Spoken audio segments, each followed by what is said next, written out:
দেশের ভিতরে বিশৃঙ্খলা তৈরি করতেই এই ইলিয়াস আর পিনাকিরা উঠে পড়ে লিখেছে। এরা অন্য কোনো দেশের এজেন্ডা বাস্তবায়ন করছে, আমার দেশের ভিতরে ষড়যন্ত্র করছে, যারা বাংলাদেশের সার্বভৌমত্বকে ঘুরিয়ে ফেলতে চাচ্ছে। এবং এদের কারণেই আজকে এই তুলসী গাবার্ডের মতো মানুষ আমার দেশকে জঙ্গি রাষ্ট্র হিসেবে আখ্যায়িত করছে। এদের কারণেই আমার স্বাধীন সার্বভৌম রাষ্ট্র ধ্বংস হয়ে যাচ্ছে।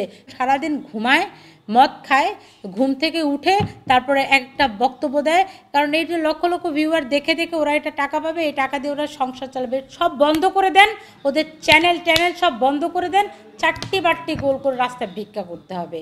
যদি তাই না হয় তাহলে উল্টাপাল্টা কথা বলে ওরা দেশের মানুষকে উস্কে দেয়। হ্যাঁ, এদের কারণে তো এত বেশি মবের সৃষ্টি হয়। এবং মেরুদণ্ডহীন ইউনূস দেখেও না দেখার ভান করে, তিনি কিছুই দেখে না, দেশে কোনো অপরাধ হচ্ছে না, দেশের সব সুস্থ আছে, উনি অকপটে এই কথাগুলা বলে। দুইজন হলো এক ইউটিউবার, এরা ইউটিউব থেকে টাকা ইনকাম করে। এদের চোখ দেখবেন আপনি, এরা সারাদিন ঘুমায় এবং এরা মদ্যপানে ডুবে থাকে। এদের লাল লাল চোখগুলো, এদের মদ যে খায় এটা বোঝাই যায়। মদ্যপান করার পরে ঘুম থেকে উঠে এরা কিছু লিখিত স্ক্রিপ্ট আছে, এই লিখিত স্ক্রিপ্টগুলা বলে, মানুষের সামনে আওড়ায়। এদের কাজ এটা, ইউটিউব থেকে ইনকাম করে এরা দুজন, যারা বিভিন্ন কারণে দেশ থেকে বিতাড়িত হয়েছিল। যাদের এদেরকে দেশে আসতে বলেন, এরা দেশে আসতে পারবে না, এবং এরা দেশে আসলে ওরা প্রথমে এরাই মবের শিকার হবে। এবং এই দুটো ইউটিউবার, তাদের আর কোনো কাজ নেই, তারা তাদের বিভিন্ন বক্তব্যগুলো ইউটিউবে প্রকাশ করে। এবং আমার তো মনে হয় এরা টাকা পয়সা মানুষকে দেয়, এরা কিছু কিছু ব্যক্তিদেরকে টাকা পয়সা দেওয়ার মাধ্যমে তারা তাদের বিভিন্ন এজেন্ডাগুলো বাস্তবায়ন করে মানুষকে দিয়ে। এই পিনাকি সাহেবের বক্তব্য যারা যারা শুনেছেন এবং যারা একে মেনে চলেন, কেউই সুস্থ মস্তিষ্কের মানুষ না। কারণ এর আগে এই লোকটা যে হাসিনাকে নিয়ে এমন নোংরা নোংরা কথা বলতো, একটা মানুষের বিরোধিতা আপনি করতেই পারেন, কিন্তু আপনি জনসমকক্ষে এইভাবে উচ্ছৃঙ্খল উগ্র ভাষায় গালি দিতে পারেন না। এত নোংরা ভাষায় গালি শুনতে যাদের মজা লাগে, তারাই এদের বক্তব্যগুলো শুনে। তার মানে কতটা কুরুচি সম্পন্ন মন মানসিকতা থাকলে এরা এদের বক্তব্য শুনে খুব উৎফুল্ল হয় এবং ভাবে, বাহ কত জ্ঞানী, কত জ্ঞানের ভাণ্ডার, এগুলো আসলে গালির ভাণ্ডার। এবং এরা সারাদিন ধরে লিখিত স্ক্রিপ্ট রেডি করে স্ক্রিনের সামনে রেখে এরা এই সমস্ত বক্তব্য দেয়। এরা দেশকে ধ্বংস করে ফেলার পায়তারা করছে। এবং আমার তো মনে হয় যে পিনাকি রয়ের এজেন্টও হতে পারে। দেশকে বিশৃঙ্খলা তৈরি করতে এর হাত আছে যথেষ্ট পরিমাণে। তা না হলে এর কথায় মানুষ কেন নাচবে? ওই যে বললাম, মানুষ যখন বিলিয়ন বিলিয়ন দেখে, যে দেখার পরে ওর মনে হয় যে হয়তো ভালো কথা বলছে, সত্য কথা বলছে।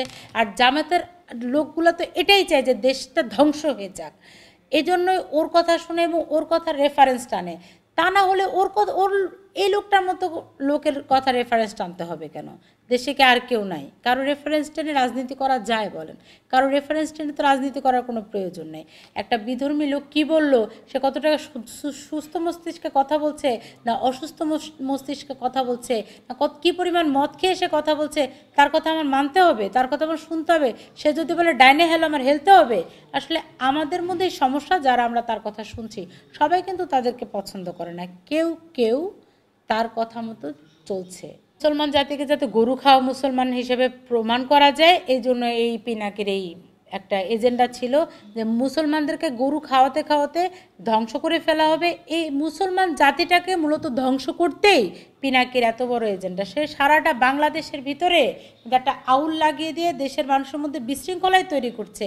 যে লোকটা আমার ইসলাম ধর্মকে বিন্দুমাত্রভাবে ভালোবাসে না, যে আমার ইসলাম ধর্মের অনুসারী না, আমি কেন তার কথা শুনতে চাই? দোষ তো আমার। তার কথায় কেন আমরা গরু জবাই দেই? আবার তার জন্য আমরা গরু পাঠিয়ে দেওয়ার কেন চিন্তা করি? যে কিনা এই গরুকে মা হিসেবে দেখে, যে কিনা গরুর মাংসই খাবে না। তাহলে আমাদের মধ্যে সমস্যা। দেশের ভিতরে বিশৃঙ্খলা তৈরি করতেই এই ইলিয়াস আর পিনাকিরা উঠে পড়ে লিখেছে। এরা অন্য কোনো দেশের এজেন্ডা বাস্তবায়ন করছে, আমার দেশের ভিতরে ষড়যন্ত্র করছে, যারা বাংলাদেশের সার্বভৌমত্বকে ঘুরিয়ে ফেলতে চাচ্ছে। এবং এদের কারণেই আজকে এই তুলসী গাবার্ডের মতো মানুষ আমার দেশকে জঙ্গি রাষ্ট্র হিসেবে আখ্যায়িত করছে।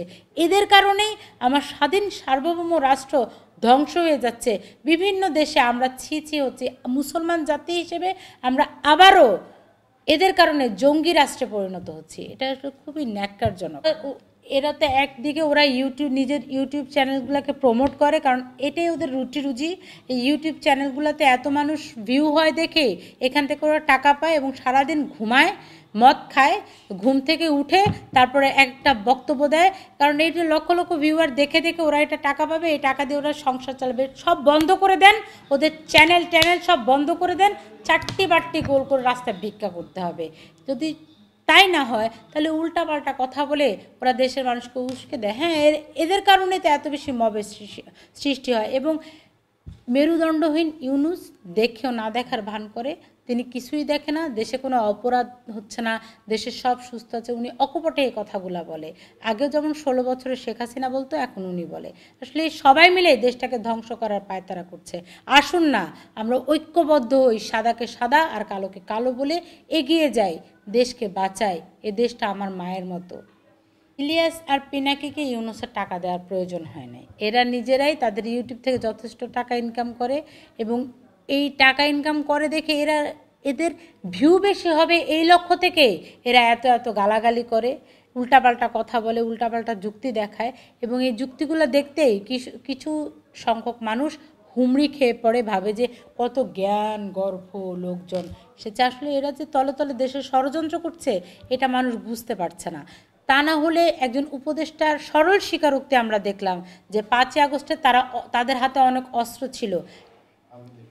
ওয়াকার সাহেব যদি হাসিনাকে দেশ থেকে পালিয়ে যেতে সহযোগিতা নাও করতো, তাহলে তারা তাদের অস্ত্রগুলো দিয়ে তাকে মেরে ফেলতো এবং অনেক বেশি রক্তাক্ত অবস্থার সৃষ্টি করলো। তাহলে আমার প্রশ্ন, একজন সচেতন নাগরিক হিসেবে আপনাদের হাতে এই অস্ত্রগুলো কে দিল? এই অস্ত্রগুলো এখন কোথায়? এটা একটা প্রশ্ন। এই অস্ত্রগুলো এখন কোথায় আর তখন কোথা থেকে পেয়েছেন? তার মানে দেশকে নিয়ে অনেকেই ষড়যন্ত্রের জাল, মাস্টার মাইন্ড অনেকেই আছে যারা দেশের বিরুদ্ধে কাজ করছে।